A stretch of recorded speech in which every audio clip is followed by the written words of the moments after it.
Hello everyone, welcome to my YouTube channel. আজকে আমরা আলোচনা করব ক্লাস 5 এর লেসন 11 দ্য ফিনিশিং পয়েন্ট, সমাপ্তি রেখা। তো এই গল্পটি আলোচনা করার আগে বলে রাখি, ক্লাস 5 এর অন্যান্য ভিডিও আমার এই চ্যানেলে আপলোড করা আছে। তোমরা আমার চ্যানেলে প্লেলিস্টে গিয়ে ক্লাস 5 প্লেলিস্ট সার্চ করলেই পেয়ে যাবে, এবং তাছাড়া আমি এই ভিডিও ডেসক্রিপশন বক্সে ক্লাস 5 এর প্লেলিস্টের লিংক দিয়ে দেবো।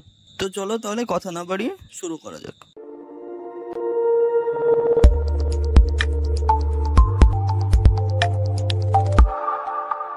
Let's read. চলো পড়ি। Razia has been awarded a prize in the annual sports of her school. রাজিয়াকে তার বিদ্যালয়ের বার্ষিক ক্রীড়া প্রতিযোগিতায় একটি পুরস্কার দেওয়া হয়েছে। The prize is a book on Indian athletes. পুরস্কারটি হলো ভারতীয় ক্রীড়াবিদদের নিয়ে লেখা একটি বই। This book contains a chapter on life of PT Usha. এই বইটির মধ্যে পিটি উষার জীবন কাহিনী নিয়ে একটি অধ্যায় আছে। The sprint queen of India, ভারতীয় দৌড় রানী। As Razia is very eager to know about PT Usha, যেহেতু রাজিয়া পিটি উষা সম্বন্ধে জানতে খুব আগ্রহী, she started reading the book right away after dinner. তাই সে ঠিক নৈশভোজের পর বইটি পড়া শুরু করলো। রাতের খাবারকে নৈশভোজ বলা হয়ে থাকে। পিল্লাভুল্লা কান্দি থেক্কে পারাম্বিল উষা, generally known as P.T. Usha, is indeed the most famous and successful female athlete from India. পিল্লাভুল্লা কান্দি থেকে পারাম্বিল উষা সাধারণত পিটি উষা নামেই পরিচিত, প্রকৃতই ভারতের সবচেয়ে খ্যাতনামা এবং সফল মহিলা ক্রীড়াবিদ। Her extraordinary performance at the track earned Usha title like the, দৌড়ে তার অসাধারণ ক্রিয়াকলাপের জন্য তাকে queen of Indian running track and Payyoli express, ভারতীয় দৌড়ের রানী এবং পায়োলি এক্সপ্রেস উপাধি এনে দিয়েছিল। PT Usha was born on 27 June 1964। PT Usha জন্মগ্রহণ করেন 27 জুন 1964 সালে অ্যাট পায়োলি, পায়োলিতে a village in the Payyoli district, Payyoli ডিস্ট্রিক্টের একটি গ্রামে অফ কেরালার পায়োলি জেলার পায়োলি নামক একটি গ্রামে। এই যে ইনি হলেন PT Usha. Though Usha was affected by ill health in her early childhood, যদি উষা তার শৈশবে ভগ্ন স্বাস্থ্যের জন্য অসুস্থ হয়েছেন, her promise in sports could be clearly noticed, তবুও তার খেলাধুলায় তার অঙ্গীকার স্পষ্টতই লক্ষ্য করা গেছে। এগেনস্ট অল অডস, সমস্ত প্রতিকূলতার বিরুদ্ধে লড়াই করে, she succeed in becoming one of the greatest athletes India has ever produced, সমস্ত প্রতিকূলতার বিরুদ্ধে লড়াই করে তিনি সর্বদাই ভারতের শ্রেষ্ঠ ক্রীড়াবিদ রূপে সাফল্য লাভ করেছেন। She made her first national record in the 100 metres sprint in 1977 when she was just 13 years old. মাত্র 13 বছর বয়সে তিনি 1977 সালে বা খ্রিস্টাব্দে 100 মিটার দৌড় প্রথম জাতীয় রেকর্ড অর্জন করেন। লেটস কন্টিনিউ, চলো চালিয়ে যাই। PT Usha could not perform to her ability in the 1980 Moscow Olympics. PT Usha 1980 খ্রিস্টাব্দে মস্কো অলিম্পিকে কৃতিত্ব লাভ করতে পারেননি। Even in the 1982 new Delhi Asiad, এমনকি 1982 খ্রিস্টাব্দে নিউ দিল্লি এশিয়াডে she could only win silver medals in the 100 meters and the 200 meters sprint, তিনি শুধুমাত্র 100 মিটার ও 200 মিটার দৌড়ে রৌপ্য পদক পেয়েছিলেন। হাউএভার, যাই হোক, at the Asian track and field ATF championship in Kuwait a year later, এক বছর পরে বা পরের বছর কুয়েতে Asian track and field ATF চ্যাম্পিয়নশিপে Usha won the gold medal in the 400 meters race with a new Asian record.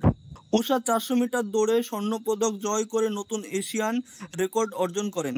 There after, তারপরে Usha picked up 13 gold medals at the ATF meets that were held between 1983 to 1989।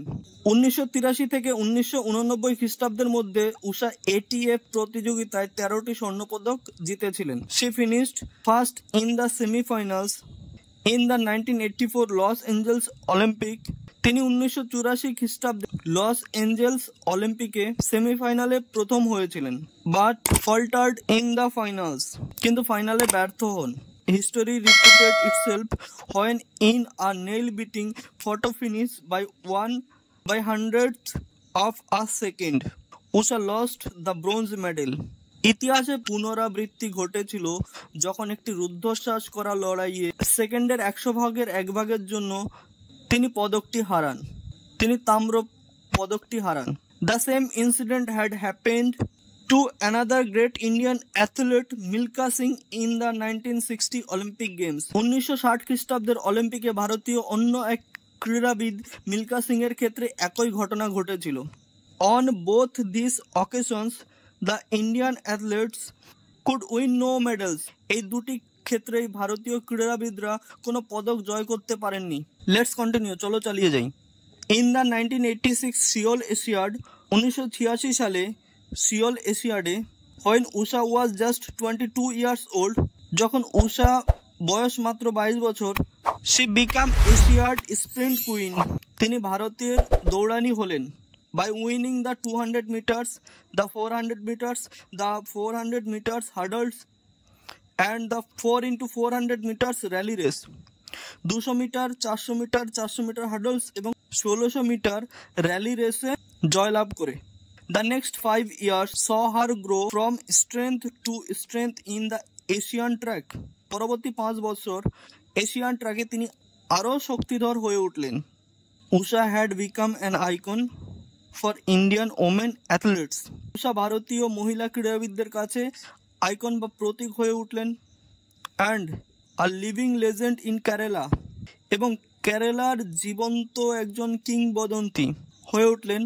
where newborn babies were regularly named after her, যেখানে সদ্যজাত শিশু কন্যার নাম তার নামে নামকরণ করা হতে লাগলো। লেটস কন্টিনিউ, চলো চালিয়ে যাই। Usha retired from athletics and married V. Srinivasan in the year 1991.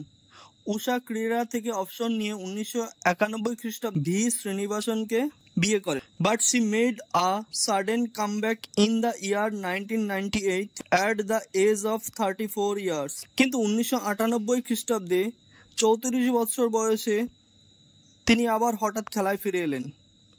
Two everyone's surprise and delight, প্রত্যেকের কাছে বিস্ময় ও আনন্দের ব্যাপার, she won bronze medal in 200 metres, তিনি ব্রোঞ্জ পদক জয় লাভ করেন 200 মিটার অ্যান্ড 400 মিটার্স রেসেস এবং 400 মিটার দৌড়ে at the Asian track federation মিটে হেল্ড অ্যাট ফুকুওকা ইন জাপানের ফুকুওকাতে। To mark her excellent service to the nation, দেশের প্রতি তার অসাধারণ অবদানের জন্য PT Usha was honoured with the Arjuna award in the year 1983। PT উষাকে অর্জুন পুরস্কারে সম্মানিত করা হয় 1983 খ্রিস্টাব্দে। এটা Arjun award and the Padmashri awarded in the year 1985 এবং 1985 খ্রিস্টাব্দে পদ্মশ্রী সম্মানে সম্মানিত করা হলো, আর এটা হলো Padma Shri award. Apart from that, Indian Olympics Association IOA, তাছাড়াও ভারতীয় Olympic Association IOA honored her with the title the sports person of the century. IOA তাকে sports person of the century and the sports women of the millennium এবং sports women of the millennium খেতাব দিয়ে ভূষিত করেন। Thank you everyone for watching my videos. আমার এই ভিডিওটি ভালো লাগলে লাইক করবে, কমেন্ট করবে এবং বন্ধুদের কাছে শেয়ার করবে। তাছাড়া তোমাদের যদি কোনো প্রশ্ন থেকে থাকে সেটা অবশ্যই কমেন্ট বক্সে জানাবে, আমি তোমাদের প্রত্যেকের কমেন্টের উত্তর দেব। দেখা হচ্ছে নেক্সট ভিডিওতে এই গল্পেরই অ্যাক্টিভিটি সলভ ভিডিওতে।